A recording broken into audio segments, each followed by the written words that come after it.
Olá, queridos, graça e paz, sejam bem-vindos a mais um episódio do podcast Tema da Vez. Como você acompanhou durante esse mês de outubro, nós abordamos na nossa igreja a temática A Igreja Edificada pelos 5 Dons Ministeriais. Para falar sobre esse tema, estão aqui comigo o pastor Policarpo e o nosso supervisor Aguinaldo. Sejam bem-vindos. Dê uma saudação aí, pessoal. Amém. Glória a Deus. Para a gente é uma honra poder estar junto com vocês e falar um pouco sobre esse assunto, e nós estamos aqui disponíveis para o que você precisar. Certamente que será um bate-papo descontraído, alegre, né? E muito edificante. Fica ligado. Amém. Nosso versículo base desse tema é Efésios 4, 11 e 12, que diz que ele mesmo concedeu uns para apóstolos, outros para profetas, outros para evangelistas e outros para pastores e mestres, com vistas ao aperfeiçoamento dos santos, para o desempenho do seu serviço e para a edificação do corpo de Cristo, até que todos cheguemos à unidade da fé e do pleno conhecimento do Filho de Deus, à perfeita varonilidade, à medida da estatura da plenitude de Cristo, para que não mais sejamos como meninos, agitados de um lado para o outro e levados ao redor por todo vento de doutrina, pela artimanha dos homens, pela astúcia com que induzem ao erro, mas seguindo a verdade em amor, cresçamos em tudo naquele que é a cabeça, Cristo. Pastor Policarpo, aqui a gente vê que foi Jesus que concedeu esses dons, e eu queria começar com uma pergunta que eu acho que é simples, mas que todos nós já fizemos um dia. Todos no corpo de Cristo são chamados em algum desses 5 dons ministeriais? Não, nem todos, mas como a própria Bíblia diz, né? A uns o Senhor Jesus concede esses dons, né? E o que me chama também a atenção é o fato de que sem esses dons não haverá crescimento, não haverá unidade, nem tampouco chegar à plenitude da varonilidade ou da maturidade do Filho de Deus. E um alerta, inclusive, que o apóstolo Paulo faz, que é tão, posso dizer assim, atual para nós, mas já acontecia nos tempos bíblicos, é o fato de haver na igreja meninice, criancice, as pessoas ou não conhecerem o dom ou lidarem com o dom de forma de infantilidade. E é muito importante conhecer o que a palavra diz como alerta a respeito disso e como se utilizar desses dons para que haja realmente esse serviço bem prestado a Cristo, sejamos aqueles que vamos edificar a igreja do Senhor. Amém. Pastor Aguinaldo, o senhor já pastoreou uma igreja e agora tem atuado na supervisão de várias igrejas. Como o senhor vê a importância dessa diversidade, né? São 5 dons, além dos ministérios de socorros, para uma igreja local. Então, eu tive uma grande experiência na época que estava pastoreando a igreja com os dons, em procurar despertar na igreja as pessoas que estivessem vinculadas àqueles dons pela necessidade da igreja. Não é uma questão pessoal, né? Mas é uma necessidade coletiva. Esse texto que foi lido por você, Perillo, é que ele fala assim, para, e essa palavra para mim é a mais importante. Para significa razão pela qual. Por que os dons? Então, os dons não são nem para o portador do dom. Né? Ele vai ser um instrumento. Então, o próprio portador do dom também precisa dos dons, no plural. Né? Então, todos que fazem parte da igreja precisam dessa atuação dos dons nessa motivação principal, para que saia da fase da infância, a igreja, para a maturidade. Ou seja, a regra é clara. Se não houver a atuação plena dos dons, dos 5 dons ministeriais na igreja, a maturidade ela não vai chegar com facilidade. E eu acho que o fundamento desse texto todo, pelo menos assim, na experiência que a gente teve na igreja, é passar para as pessoas a razão. Você tem uma chamada apostólica, você tem uma chamada pastoral, não é para você. Essa não é a razão, mas é para que você sirva. Na verdade, se a gente for ver a Bíblia como um todo, tudo é serviço. Não há nada que venha em meu benefício apenas. Eu até acho que esse é o grande problema da humanidade hoje, né? Buscar seu próprio interesse. Mas é o interesse dos outros. Jesus passou por aqui, tem toda a sua história, você não vai ver em lugar nenhum ele fazendo alguma coisa que buscasse o seu próprio interesse. Então, esse é o grande fundamento. Muito bom. E a gente vê, às vezes, as pessoas tendo algumas preferências, né? Eu gosto de ver o profeta pregando, eu gosto daquele que ensina. Mas a verdade é que nós precisamos dos 5, né? Queria que vocês falassem um pouco sobre isso, então. Certamente, né? Desde os tempos antigos, né? O dom de profeta, por exemplo, né? Que era o que falava, né? A expressão vocal sempre foi mais visível, né? Parece que ele desperta nas pessoas. Nossa, a pessoa sabe mais, conhece o oculto, conhece o escondido, né? Sabe das coisas, né? Eu, no meu tempo de meninice de crente, eu não conseguia muito olhar nos olhos de Gilson Lima, por exemplo, né? Eu imaginava que... Maneco também. Maneco, quando ele abre o olhão assim, então eu imaginava que ele sabia até quanto eu tinha na carteira, né? Então, é um dom que chama realmente a atenção, né? E, infelizmente, em alguns setores, alguns movimentos, né? Esse dom parece sobressair e ele é mais buscado, né? Porque já pensou você conhecer a vida alheia, né? Então, isso parece que traz um certo temor e respeito.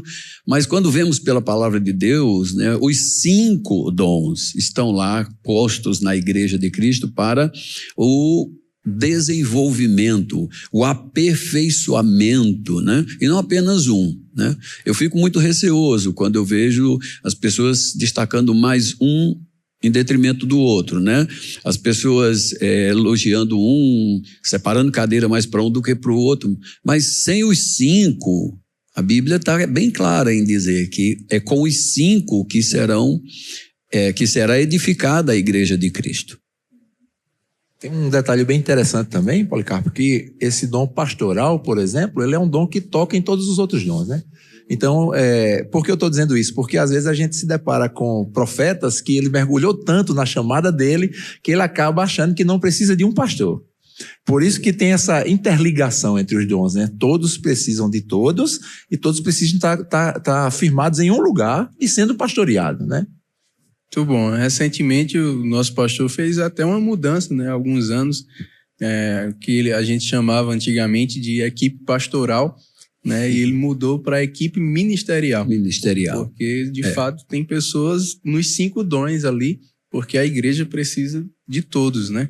E é interessante essa coisa que os dons são para a igreja. É curioso no caso, por exemplo, do evangelista, que ele tem uma unção para ganhar almas, para operar milagres e trazer pessoas para Jesus, mas o dom dele essencialmente é para a igreja, né? Para despertar a igreja, né? Isso é verdadeiramente. E esse ponto que o pastor Aguinaldo tocou precisa ser bem firmado, né? Porque existe isso, né? A pessoa tem um dom, é reconhecido, é legítimo, mas pode cair na vaidade de não querer ter um supervisor, não querer ter um pastor, alguém a quem prestar contas. Fazer carreira solo, né?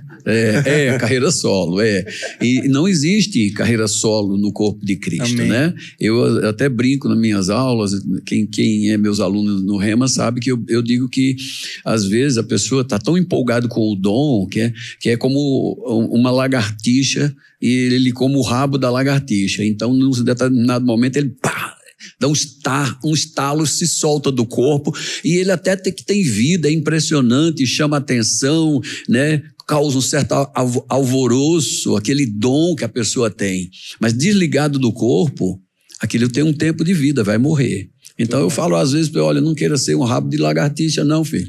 Né? Esteja no corpo, porque ligado ao corpo, conforme o texto segue lá em Efésios que o senhor leu, diz que se cada junta estiver bem unida, né? Cada um fazendo um trabalho que é justo, diz a Bíblia, segundo a justa cooperação de cada parte, aí sim é que promove um crescimento que vem de Deus. Isso é um banho cultural, um negócio desse. Pela primeira vez que eu vi, eu acho que vai ficar gravado aí pra gente. Não seja como um rabo de lagartixa. Você tem que estar vinculado ao corpo. Bom. Muito bom. Ainda voltando sobre essa questão das preferências, a gente vê lá em 1 Coríntios 3, né, Paulo corrigindo a igreja de Coríntios, porque uns preferiam Paulo, outros preferiam Apolo, né? Mas, de fato, a gente precisa de todos, né? Todos os nutrientes são importantes. Eu sei que a gente tem as comidas preferidas, mas a gente não pode comer só aquela que a gente gosta. Temos como guia, né? Nós temos como alguém que nos colocou nos trilhos a respeito disso, o apóstolo Bud, né? Na época, nosso pastor Bud. Eu lembro de a gente chamar Gilson, vou usar mais uma vez ele, né? O pastor Gilson, e ele imediatamente nos corrigia, né? Mas ele não é pastor, irmão. Então, nós aprendemos a respeitar o dom de cada um, né? E não dar preferência ao outro, né? E foi com o pastor Bando também que nós aprendemos esse respeito, né, do chamado, da vocação. Gilson, eu digo assim, que ele cuidou de mim e de minha família assim que nós nascemos. Ele foi não só a parteira, ele foi aquela que deu banho, aquela mulher, sabe, ou aquele assistente como é que eu posso dizer? Na maternidade, né? Que saindo na sala da maternidade, aquele que aqueceu, que limpou, que deu banho, ele cuidou de nós, toda a minha família, desde muito cedo, né? Então, eu vi o dom em Gilson nascer. Ele não era profeta quando nós o conhecemos, irmão. Ele era uma pessoa que buscava muito, ele desejava muito os dons, ansiava demais, um homem de oração, um homem muito sério com as coisas de Deus, e Deus deu aquele dom a ele. Eu lembro disso, né? Então, o pastor Bando nos ensinou a respeitar o dom de cada um, né? Como Paulo diz em Coríntios, ele diz assim, olha, nós já conhecemos, se nós conhecemos Cristo um dia como um ser humano, hoje já não conhecemos mais. Ou seja, quando aquele dom se manifesta em alguém, nós devemos honrar, mas nós não devemos fazer separação.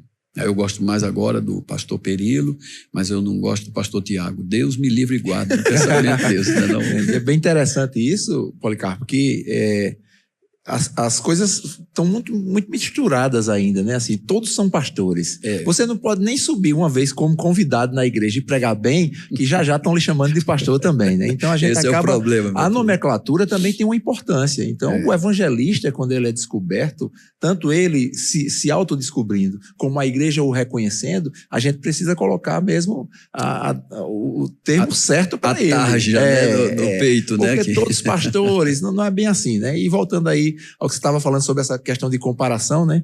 E eu acho que existem coisas que não podem ser comparadas. Por exemplo, você vai para uma conferência e aí você diz, rapaz, essa conferência foi a melhor de todas. Isso é infantilidade, no meu ponto de vista, porque aquela conferência era para aquele momento. Então ela não pode ser comparada com a que passou, né? E eu lembro bem que uma vez eu estava na igreja, isso há um tempo já, e depois do culto, alguém me procurou e disse assim, isso não foi nem aqui não, eu fui em outra cidade. E aí disse assim, eu não gostei do louvor. Aí eu disse, fez bem, porque não foi para você não.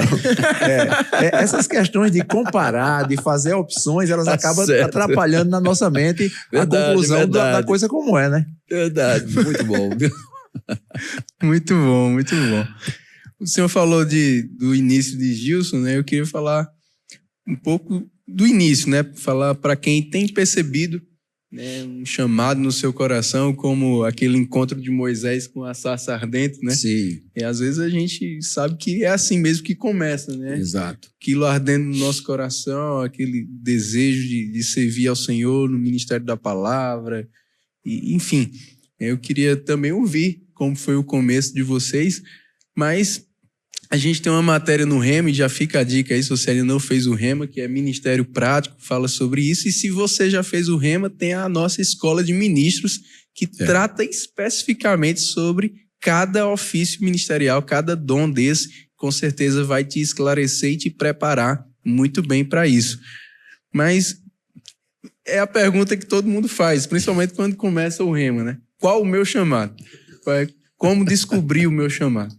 Isso é bem interessante, porque o primeiro sentimento que eu tenho percebido muito é medo. Às vezes você até já sabe, mas se alguém perguntar, você, não, estou descobrindo ainda, tá, você tem medo, porque você sabe que vai entrar em uma coisa muito importante, né? Eu acredito que quando você rompe essa fase do medo, e aí você descobre mesmo o seu chamado, é uma coisa maravilhosa, é um começo de um período novo na sua vida, por mais que o envolvimento seja progressivo, mas aquilo ali traz um benefício muito grande. O meu caso específico, Perilo, eu era de uma outra denominação nessa época, né? E eu era líder da mocidade. Não era líder de jovens. Faz tempo. Era presidente da mocidade. Olha glória a Jeová. E eu lembro que a gente fazia os cultos da mocidade, e um desses cultos eu fiz uma oração em casa, perguntando a Deus qual era a minha chamada, que eu precisava descobrir para poder fazer o investimento certo.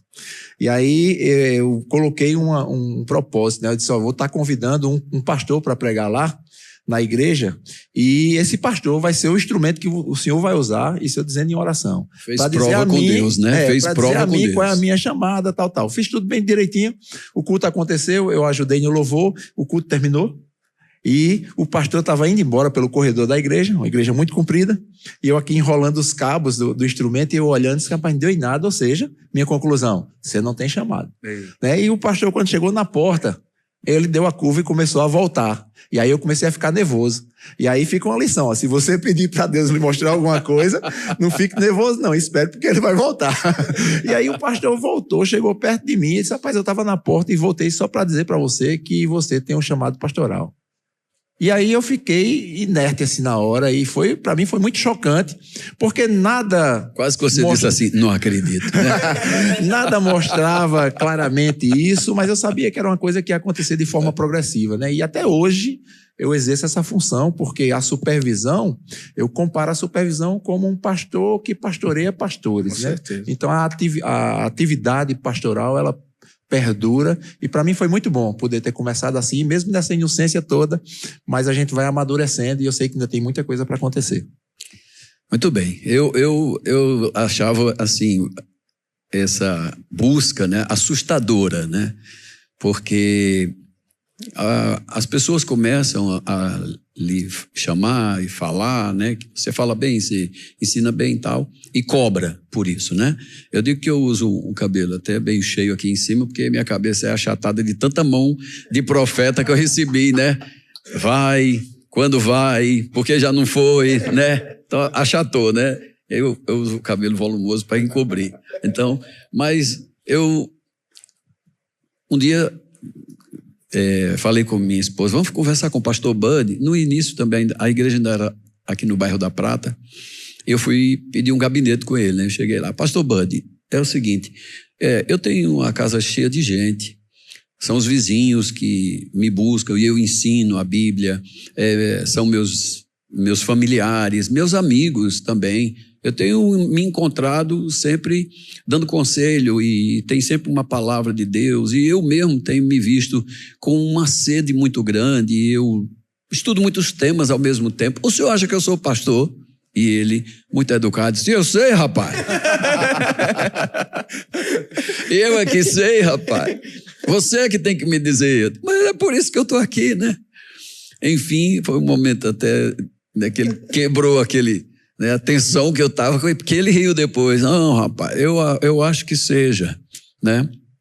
Mas aí começa uma nova aventura, porque ele cortou a história, e aí foi quando ele me disse que queria uma família como a minha para ir para Petrolina, né? E eu não fui. Eu fugi por 8 anos, é uma história que vai entrar num livro ainda, né?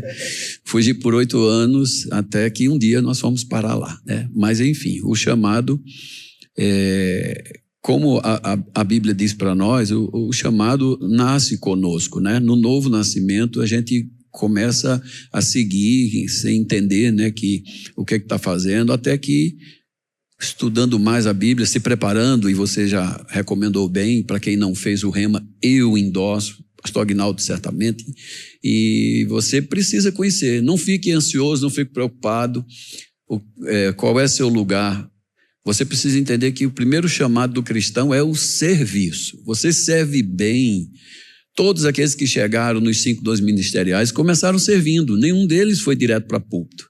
Então, sirva naquilo que vier à sua mão, faça bem feito, e certamente Deus mesmo vai te colocar no lugar que Ele tem, né? Então, eu me despertei para um chamado pastoral, porque... começou assim, né? O pastor falou em Petrolina, e isso ficou comigo até o dia de nós demorarmos mais tempo em Petrolina. Mas tenho aprendido com Deus que eu me realizo mais em sala de aula, né, dando aula. Então, eu acredito que, no meu caso, o meu chamado mais forte é de mestre.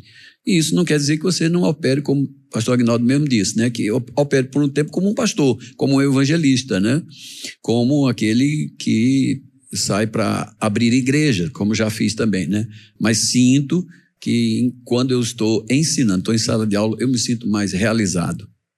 Amém. Desculpa, Pereira, eu acho também que vale a pena frisar a progressividade do chamado. Muito bom. O fato de você entrar num chamado não quer dizer que as coisas estão plenas. As coisas iniciais que te ajudaram a despertar, como ler a Bíblia, ir para a igreja, crescer, todas essas coisas elas vão ser necessárias, porque o chamado ele é progressivo. Você entra, mas você vai continuar progredindo naquilo que você está fazendo, você sendo melhor para o corpo de Cristo naquilo que você foi chamado para fazer. Muito bom. E essa entrada, muitas vezes, é por uma necessidade, né? Às vezes tem a necessidade de alguém para pastorear, para ensinar, para abrir uma igreja, para evangelizar, e pode ser que nem seja o seu chamado, mas porque você está disposto a servir, a suprir aquela necessidade, aquela unção vem sobre você naquela estação, né? Certamente. Isso, nós temos diversos exemplos, né, de pessoas que foram indicados, né? Rosilon é um exemplo maravilhoso para mim, né? De alguém que estava ali servindo ao apóstolo Guto, na época o pastor Guto, e servia em tudo que aparecesse, né? Eu recordo de estar fazendo o Centro de Treinamento Bíblico, o Verbo da Vida, lá nos anos 90, e Rosilon tirar um expediente sendo vigilante da igreja. Uma mochila nas costas, livros de Kenneth Hagin para ler, para não dormir, né? A gente brincava até dizendo, gente, vamos embora que o vigia quer dormir. Rapaz, você quer que eu perca o emprego, né? Mas, enfim, de tanto se aplicar na busca, no serviço, né? Sendo alguém prestativo, o que precisasse para fazer, ele fazia. Então, quando apareceram as necessidades em Recife, né? João Pessoa, Natal, né? Sinop. Quem podemos mandar? Quem estiver mais perto, irmão. Quem está pronto para servir. E é muito bem colocado isso para que as pessoas não pensem que você já entra perfeito, não. Ninguém entra perfeito, né? Então, você entra na necessidade, irmão. Foi isso que o pastor Band disse para mim. Se você não for um pastor, vá para Petrolina, irmão. Pise lá. Você abra um trabalho na sala da sua casa, né? Ele nem disse, aluga um galpão, abra já uma igreja. Não, você ensina na garagem da sua casa, na sala da sua casa. E ele disse para mim, se você não for pastor, eu mando um pastor para lá. Então, nós já aprendemos, modéstia à parte, irmãos, nós temos um ministério que busca não só pela excelência, mas como as palavras, eu repito as palavras do apóstolo Bud, nós pretendemos andar o mais próximo possível da palavra para não errar. Amém. E isso é maravilhoso. Tem 2 pontos bem interessantes aí, Policarpo, que eu acho que quem está ferido está com vontade de falar e a gente não está deixando. Mas tem 2 pontos interessantes. Primeiro é quando você descobre a sua chamada. Sim. E o segundo é quando o seu líder descobre a chamada que você tem. Perfeito. Que são 2 coisas distintas. Perfeito. Aí, o que é que eu aconselho? Se você já descobriu a sua chamada e o seu líder não descobriu ainda, tem um caminho. Seja excelente no que tem à sua mão para fazer. Só. Submeta. Não vá tentar imprimir alguma coisa. O que é que eu posso fazer para que... Não. O que é que tem para fazer hoje? Para arrumar as cadeiras? Se submeta. Vigiar a igreja. Cara, faça com excelência o que tem à sua mão para fazer. Você já despertou para aquilo, vai orando, vai se preparando, porque uma hora vai acontecer. Agora, se você tentar antecipar, você pode atrapalhar. Perfeito. Bom, esse servir no Ministério de Socorros é fundamental, né? Paulo disse que Timóteo serviu a ele e por isso ele teve o caráter dele provado para poder Paulo indicar ele, ó, vai para isso, faz isso, pastoreia ali. Desculpe, pode falar. Eu particularmente, Aguinaldo, eu particularmente vivi essa experiência, né? Eu servia como um auxiliar e em algum momento, né, eu achava eu faria melhor. Se eu tivesse no lugar, talvez eu não fizesse desse jeito, né? E Deus me corrigiu. Um dia o Senhor falou muito forte comigo, ele me comparou a Agar, né? Que tinha um filho de Abraão. Ela estava grávida do pai da fé, né? E Deus falou comigo assim, o que eu gerei em você, eu vou cuidar, mas não é o tempo. Então não queira ser como H, porque se não lhe derem agora a oportunidade ou não fizeram o que você quer, ainda estando embrionário o seu chamado, eu não vou te apoiar não. Foi muito claro comigo, né?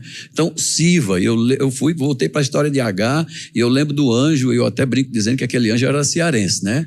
Porque ele pergunta para H, de onde tu rein para de onde tu rai, né? Mas o anjo pergunta, você vem de onde, vai para onde? O anjo estava fazendo ela refletir, né? Primeiro o anjo chega e diz assim, H, serva de Sarai.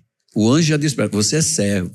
Você está grávido, sabe? Isso aí foi do pai da fé, é de Deus isso que vai nascer mesmo. Tanto é que o próprio Deus disse, o menino que vai nascer, eu vou cuidar dele e dele ainda farei dele 10 nações, como realmente hoje são, né?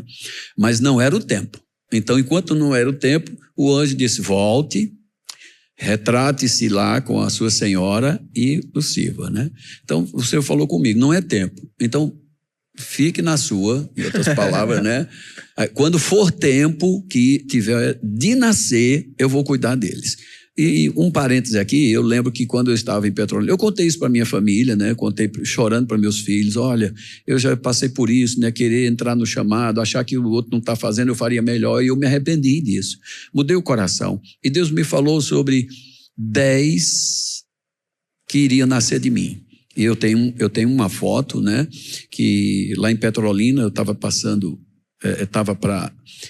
um evento lá, e o pastor Washington, o fundador da igreja de Petrolina, foi, e quando ele veio até mim, ele pediu uma bacia e começou a lavar meus pés. E 10 jovens foram com ele. Essa foto ficou marcada. Minha filha disse, pai, conta aqui. Eram 10. Destes 10, irmão, todos eles são ministros. Lá em Petrolina. Tá vendo aí? O senhor estava falando, eu me lembrei de 1 Timóteo 3, né? Paulo fala das qualificações para aquele que deseja o ministério. São qualificações de caráter, né? Somente uma de técnica, digamos assim, apto para ensinar.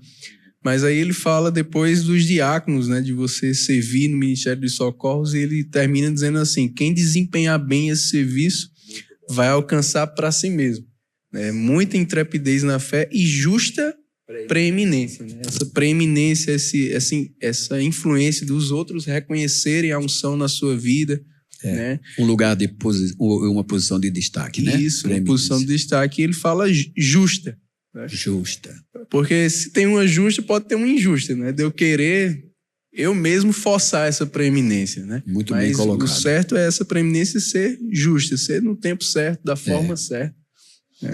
O forçar vai levar à frustração. Porque normalmente quem força e não consegue no lugar onde ele está, ele diz, eu vou mudar de lugar e vou tentar de uma outra forma, com outra pessoa. Daqui a pouco está um ministro com a chamada, porque a chamada começa em Deus, mas frustrado porque não viu realizado pelo seu próprio desejo, né? A apostila do Rema, ela é magnífica, né? Nós voltamos aqui a insistir, faça o Rema.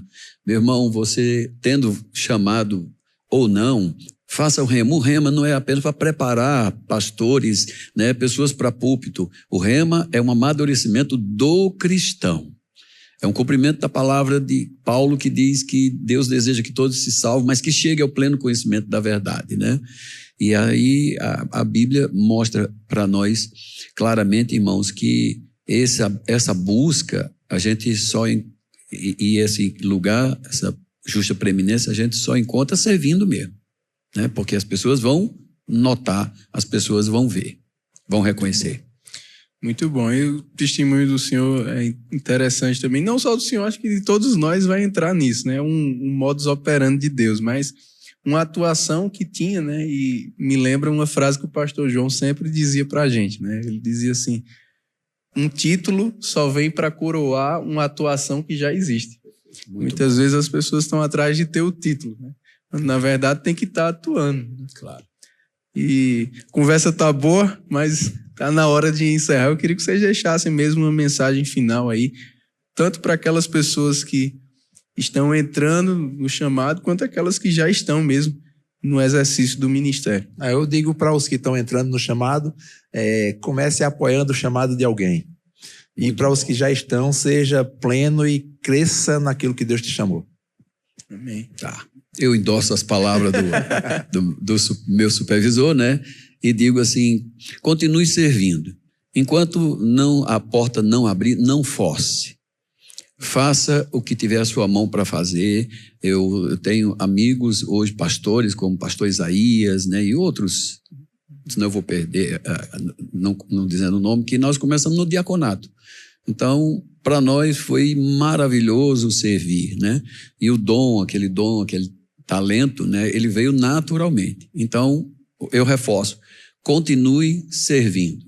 Sirva ao Senhor com alegria, se apresenta a Ele com cântico, sabendo, foi Ele quem chamou você, foi Ele quem recriou você em Cristo para as boas obras. Então, continue fazendo. Um momento ou outro você estreia.